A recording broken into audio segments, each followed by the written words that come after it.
For a great cup of joe, there's one thing you should know. Your morning brew can also be playful. Buff Boy Brewing guys make the temperature rise, and you surely feel naughty when you swallow our coffee.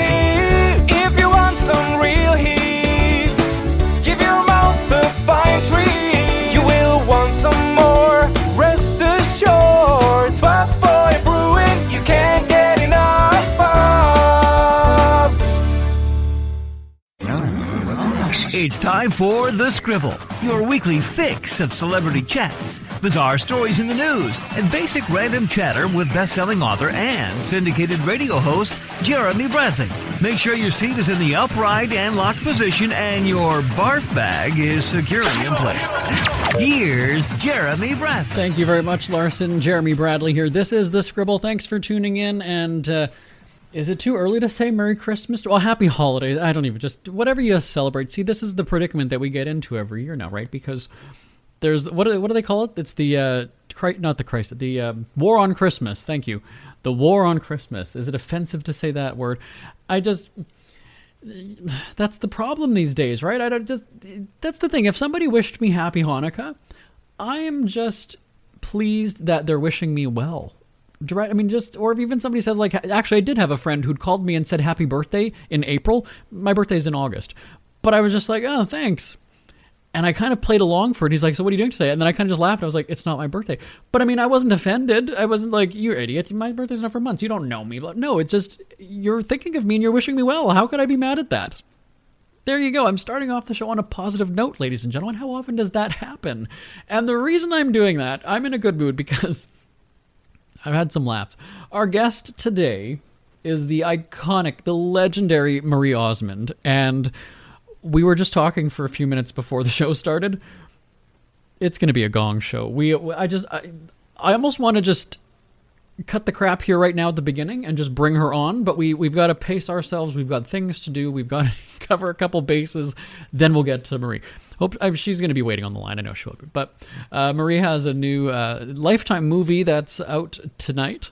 It's called A Fiancé for Christmas. Marie's going to talk about that. And she has a new music album called Unexpected. We're chatting about that as well. And I got a poke and prod because the Osmond family, you know them, right? Legends in the music world. I have to know what it was like for their family Christmas. I imagine there was music. I imagine there was singing. I mean, that's what they are. That's who they, and so we're going to talk about that. And I kind of want to know her favorite, like, holiday treats and stuff like that. Here's the deal. I never go into these interviews with a set line of questioning. I've watched the movie. I've heard the album. So I've done my research. I've prepared for it. When the celebrity comes on the phone, here's a sneak peek or behind the scenes look. I don't have a set list of questions. Even when we've had a publicist in the past who has said, can we get the list of questions ahead of time? We need to approve then no, we're not even doing the interview. Like, that's just not, because it's a conversation. I don't know where things are going to go. And the fact that I've just been laughing with Marie for a good few minutes before we started doing this show, I don't know where it's going to go, but I'm looking forward to it. I don't know where we're headed, but I'm ready to go there. And actually, we're going to do it right after this break. Marie Osmond comes up next on The Scribble. Who are the Kardashians feuding with now? What did that little thug Justin Bieber do this time? Who's getting hitched? And who's headed for Splitsville? Hear the latest celebrity news and gossip every day on Entertainment Wrap-Up. The good, the bad, the ugly, but mostly the ridiculously hilarious. It's all recapped in this daily segment at entertainmentwrapup.com. Have a laugh at the expense of the rich and famous when they take themselves way too seriously. It's 3 minutes of time-wasting fun at entertainmentwrapup.com. Check out Entertainment Wrap-Up at entertainmentwrapup.com. Brought to you by Speak Free Books. It's never too early to start thinking about your next holiday. Have you checked out Mexico recently? From tequila tasting, swimming with horses, to ziplining through the jungle and watching whales and dolphins in their natural habitat, Puerto Vallarta has it all. Visit mexico.jbonair.com to see all the fun PV has to offer. That's at mexico.jbonair.com for hundreds of photos, interviews, and videos from around the tourist hotspot. Check out mexico.jbonair.com for all the fun. That's mexico.jbonair.com. I have a sneaking suspicion that Christmas is the most wonderful time of the year for our next guest, because she practically has an entire day of movies on Lifetime and a new album out today. So much to talk about. The Queen of Christmas, Marie Osmond, is joining us on the line. Hi, Marie. Jeremy, ho, ho, ho. You cracked me up. Quite the intro. Well, I'm in the holiday spirit, right? That's how we get this time of year. You know what? It's so essential right now, isn't it? We've been through enough sadness. This is the time to be grateful and thankful and have joy. And it's one of the reasons why I did the movie. It's one of the reasons why the album was released at this time. And I'm out on a big Christmas tour with symphonies.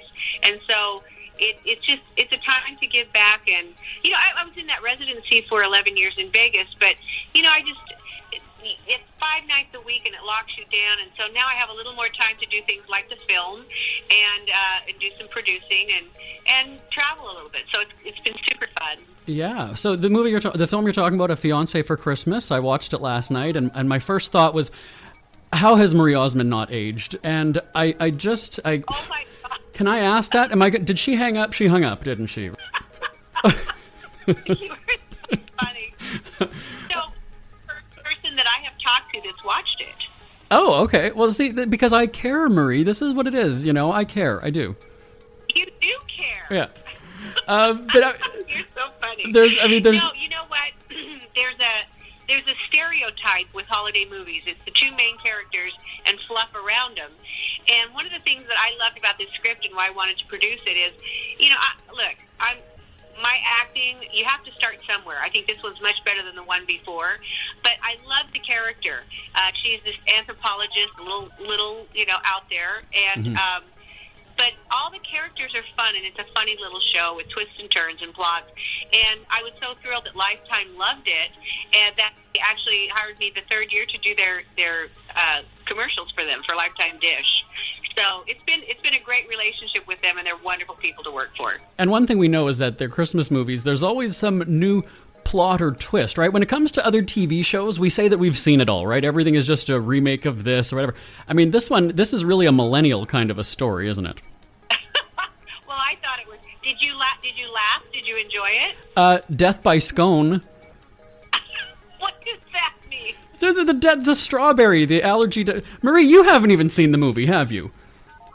Yes, I produced it, honey. Death by the strawberry allergy that they didn't know. Come on. I see what you're saying now. I was like, what?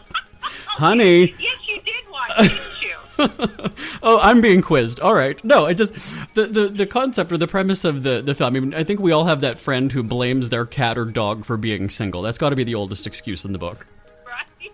But I thought that it was a holiday with a cute new twist. I think it's very relatable and fun. It's and I shot it in January of last year. So it's been because we had snow. As a producer, it's much easier to use snow than to create it. It's cheaper. Right.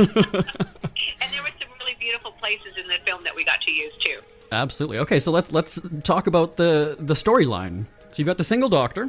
Right. No, he's not single. His wife is there. But you're talking about the veterinarian. Yes. She's, yeah. Okay. You're throwing me here. I'm like, what? Okay, who are you? Okay, so here's the story. So it's, my daughter is single. She's a doctor. Yeah. She meets a guy, but there's some cute little twists and turns. I just don't know what to say to give. I don't want to give it away.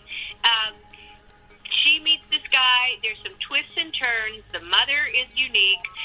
The family, the friends, and everything that happens to get these two together. Adam Gregory is my friend. He plays the lead, the male lead. And we co-produced this. He's a wonderful little actor. He did Bold and the Beautiful, dear friend of mine. And he's just got a sweetness about him that I think just glows on camera. And I mean, there's just so many great people in it too. But to me, it's one of those things that I read the script. I got some of my friends who had kids. They laughed. My age laughed. Younger laughed. And so I thought, well, that's a nice thing when you can make something that everybody can enjoy. Right. All ages. Absolutely. And so she's the main character. She's, I guess, desperately single, at least according to her friends. And then she decides to try to change that. I don't want to tell too much, just like you said. And then things go terribly wrong for her. Not knowing, you know what I mean? Yeah. But, and like all good movies, there's a twist in the last 10 minutes and then another twist in the last 5. I think I got whiplash, too. Right? It must be my CD. I love that kind of stuff. Yeah. Music is also a big part of your life, obviously a big musical family. I can only imagine what Christmas was like for the Osmonds back in the day. Can you sum it up in one word? It was chaos. But, it's not Christmas unless you give back. And Yeah. I just think this is like doing this film. It's one of those things that the chaos is there, the craziness, the family, it was giving back concerts, joy, lots of harmonies, lots of singing. One of the things I'm doing in my new Christmas show that I'm doing with full symphony orchestra, nothing sampled or midied or anything. It's like live. And one of the things that I love about it is we do a little unplugged segment where it talks about those kinds of harmonies. I would say Christmas is harmonies and music for me and my family.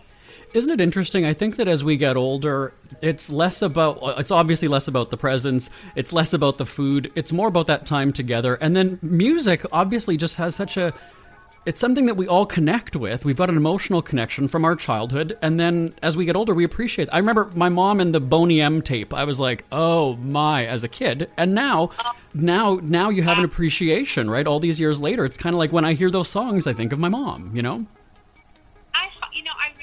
I hope that this is what I say, and this is what I believe. You can buy a present, but you know what? You don't remember what you got 5-10 years ago. Yeah. But you do remember experiences, and that's why I say sit around the TV.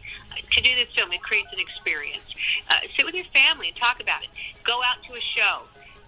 To me, the best gift you can give is the gift of your time and something that you can talk about for general. Remember when we went to the show? We went to dinner afterwards. Those are the things you remember.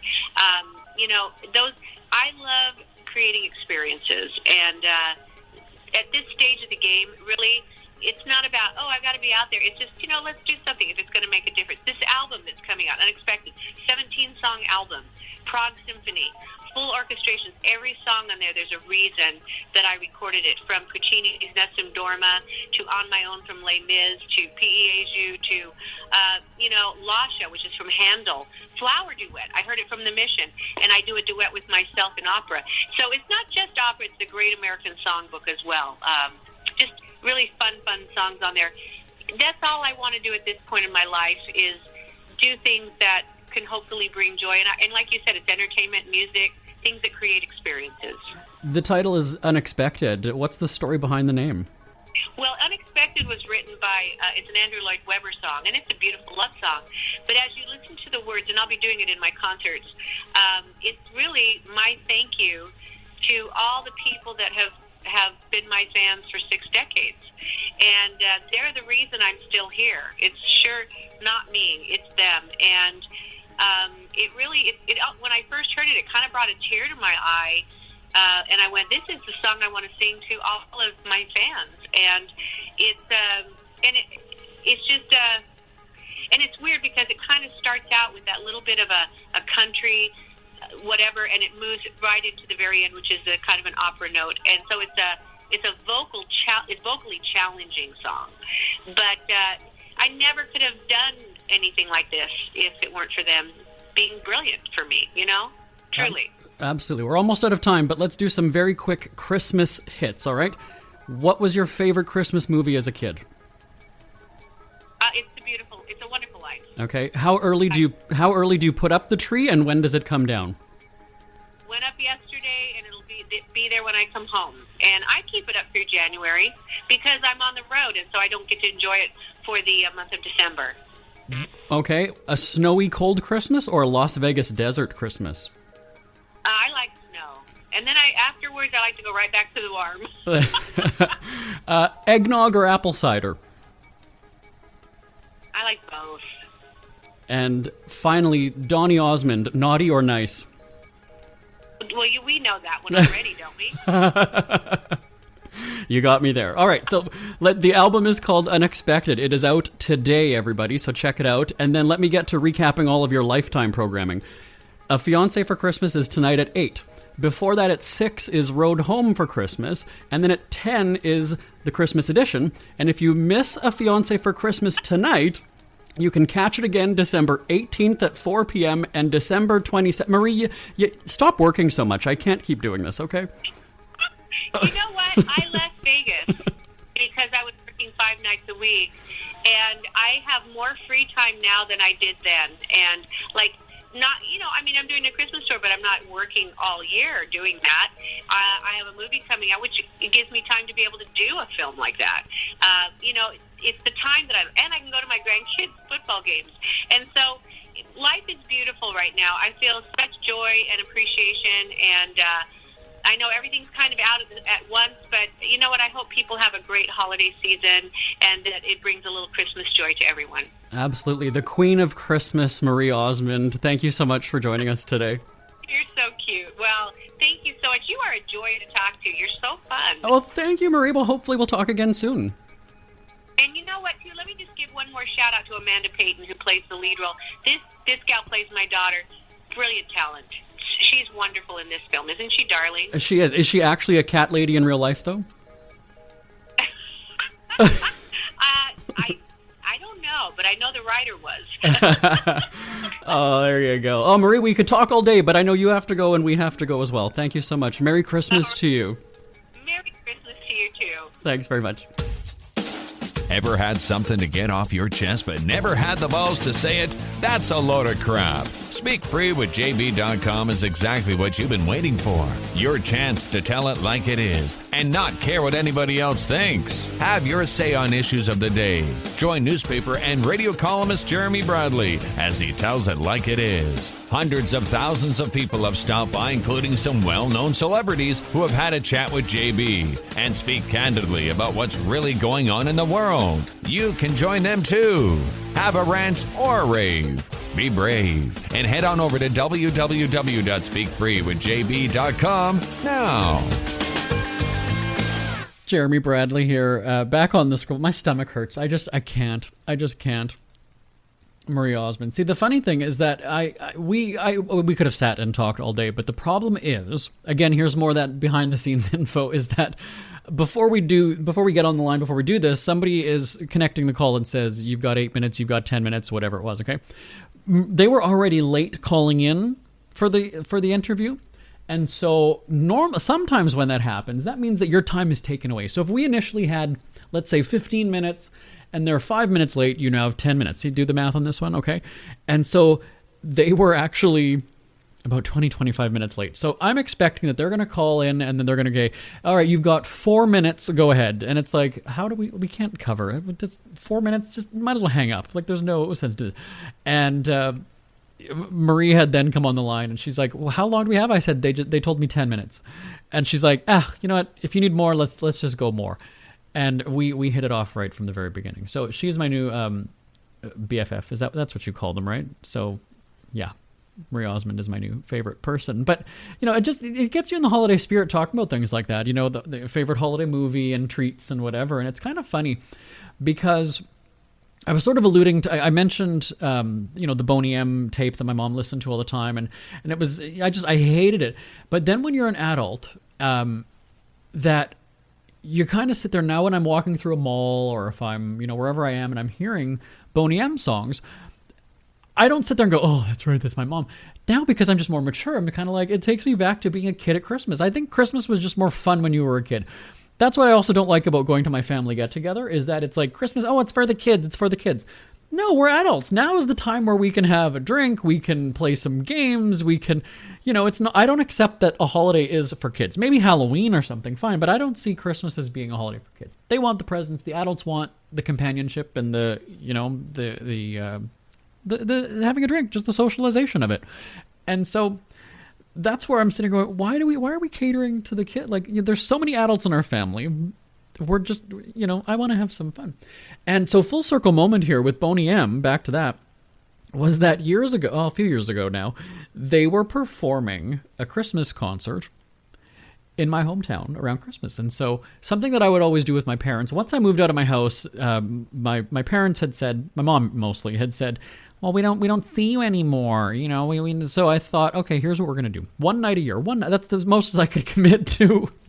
One night a year, we're going to do, you know, a concert or a show. And we've gone to Stomp, we've gone to Celine Dion, we've gone to Bryan Adams, we've gone to Cirque du Soleil. Like that, these are the kinds of things that we would go to. And so when I heard that Boney M was coming to town, I was like, well, this is perfect, right? This is a full circle moment. And because I am who I am, right? Here's where I'm going with this. That, how cool would this be? Would I not be the favorite son that year if I got my mom to meet Boney M? And so sure enough, you know, roundabout way, we ended up doing that. So I got concert tickets. So, you know, my dad, she's singing along and rocking. She's one of those, I can tell this story because I've told the story publicly before. She's one of those old ladies that sits there with the purse on her lap and just kind of sits. She might clap along the odd time here or there. Well, the funny thing was at this concert, my accountant, she's one of the key people at this company, Raylene, is big into music. I mean, she is a concert goer. With this whole like shutdown thing for she's just itching to get back to concerts, music festivals, not so much Astroworld, but I mean, you know, she just loves music. I did not, she's a rocker chick at heart. I would not expect her to be at Boney M. Sure as shit. I get to the venue with my parents and I'm walking and I was just like, Raylene, like I just saw you. I didn't even know you were coming to this thing. Why? You didn't mention this, that you're going to the show tonight. I mean, I guess she didn't realize that I was going to be there either with my parents. And it was just kind of funny. Raylene is notorious. She'll get floor seats. Like she's one of those people who she's refreshing the Ticketmaster website. She is refreshing whatever. She's got to be first in line to get tickets. It's got to be like the first few rows or else she's just not wasting her time. Well, I'm not kidding. My parents' tickets, they didn't quite hook us up. I think maybe I reached out too late. The PR people, they put us at the back. I mean, we got a free show, whatever, not a problem. But I think we were literally the second last row. Now we were at a casino, so it's not like we were in this like big arena. I mean, the seats were still pretty decent. But halfway through the show, because I kept like, you know, the seats behind us were empty. It wasn't a sold out show. So I had no problem getting up and dancing or whatever. Then you've got my mom again, hands folded on her purse on her lap. So then there was a break. I went to go get a drink, and before the show had started, Raylene had given me one of their friends. Actually, she was there with some other people. One of their friends didn't go to the concert. She's like, well, why don't you come down? You know, we've got floor seats. Floor seats in the sense that like it was almost kind of like they were standing tables. It wasn't a mosh pit setup, but it was just still. She's like, here, just take it, you know, come down for a song or two or whatever. And so I go and I get a drink.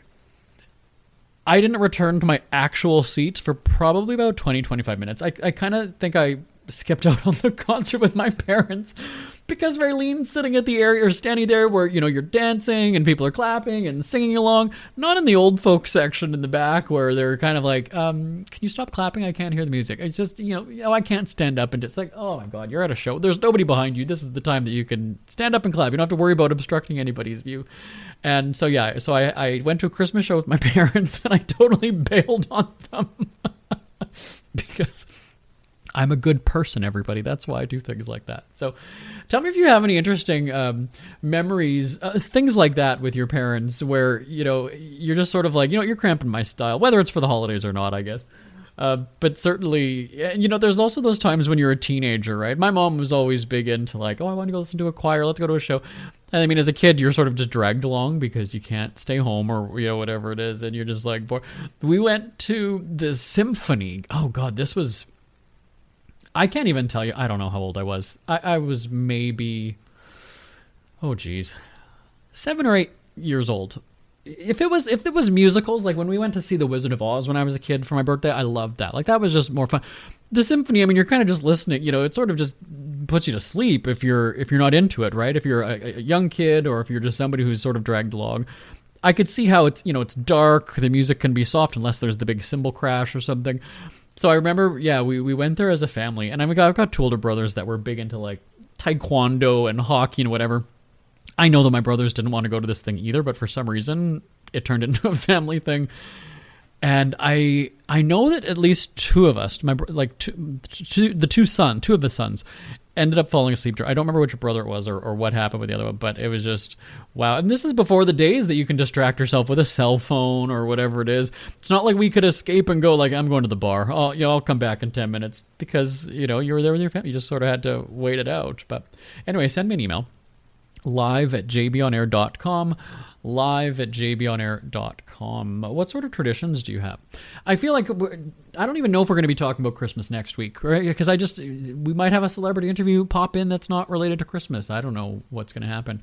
But certainly, yeah, I mean, I appreciate just having my routine. Christmas Eve, I will watch National Lampoon's Christmas Vacation and Home Alone. It used to be when I lived in my parents' house, for some reason I used to watch Dumb and Dumber, and my brothers watched Braveheart. So they shared a room downstairs in the house. I had my own room. I either watched Dumb and Dumber or Austin Powers. It was one of those. Those were my Christmas movies, just like Braveheart was my brother's Christmas movie. But it was just something that we ended up doing each year, right? Now that I'm older, I have my own place. It's Lampoon's Christmas Vacation or it's Home Alone. And one of them will be one night, the other one will be Christmas, whatever it ends up being. And we'll just hang out. Like, it's not even a matter of like, oh, we're going to put on Christmas music today. And it's not that. If we end up sleeping in, like if the dogs let us sleep in, then I'll take that. I'm good with that. Because we know, I mean, we're a Ukrainian Polish family, but we're practically Jewish because we end up having 3 to 4 days. So what ends up happening is Christmas Eve, we go to my parents' house. My in-laws are in Brazil, so sometimes I'm flying solo on Christmas, and I'll go to my parents' place, we'll go to my parents' place Christmas Eve. We'll do Nintendo bowling. My mom will make a very boozy vodka slush, and we'll go there for dinner. We play the game, and then go home. That's when we watch the movie at night. Christmas Day isn't really a big. It's different if you've got kids and whatever. I mean, we have dogs and that's really about it. There's not a big, okay, it's time to do presents. Whatever. Whenever it happens, it happens. And then we go back to my parents' place for Christmas dinner that day. That's when my brothers, their wives, and kids come. And then Boxing Day for our Canadian friends is December 26th.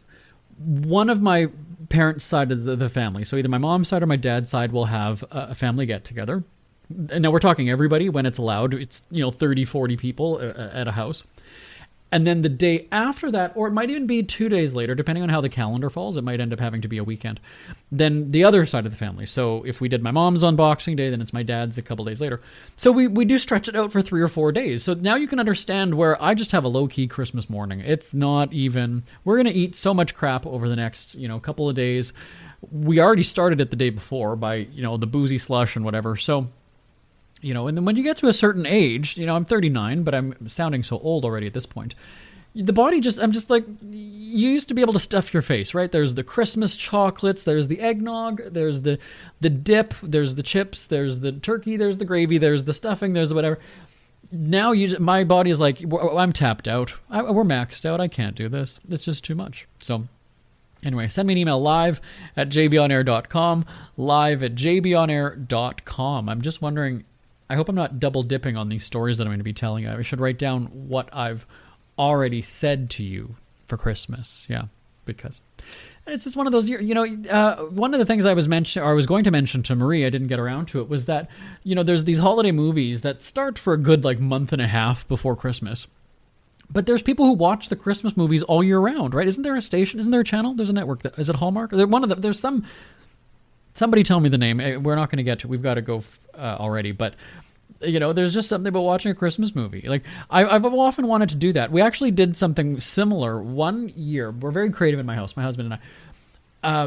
It was a long weekend in the summer, and I said to him, let's celebrate all of the holidays over the weekend. It was going to be just shitty weather. It was just going to be crappy outside. He's like, what do you mean? I said, let's start with, looking through the calendar. So let's say the first one was Valentine's Day. Obviously, New Year's Day is going to be the first. But let's start with Valentine's Day. And then let's just do, let's make heart-shaped cookies. Let's make a heart-shaped pizza. Let's just do that. And then what's the next one? St. Patrick's Day. Okay, so let's get some beer. Let's listen to some fiddle music. I don't even know, right? I'm just making this up. And so we ended up doing that. For Easter, we ended up having some chocolates. We have, 2 rabbits, so we did. And it was just one of the most fun things. We put up the Christmas tree because now on like the Sunday or the Monday of the holiday weekend, it was like, okay, well, let's put up the Christmas tree now. We had a turkey. It was, yeah. And then the last part of the night was, it's like it was New Year's Eve. And so that was how we ended it. Isn't that creative and fun? We are so late. My name is Jeremy Bradley. This is The Scribble. Talk to you next time. My thanks to Marie Osmond. Bye-bye, everybody. We hear you chirping. Get scribbling. Tweet up The Scribble at The Scribble Show. Join the discussion with Jeremy Bradley. It's all going down right now on Twitter at The Scribble Show and at thescribbleshow.com. Want more Scribble? Check out thescribbleshow.com for past shows, celebrity interviews, cheapskate tips, and more. That's at thescribbleshow.com and on Twitter at The Scribble Show. The Scribble is a speak-free media presentation. If you want some real heat,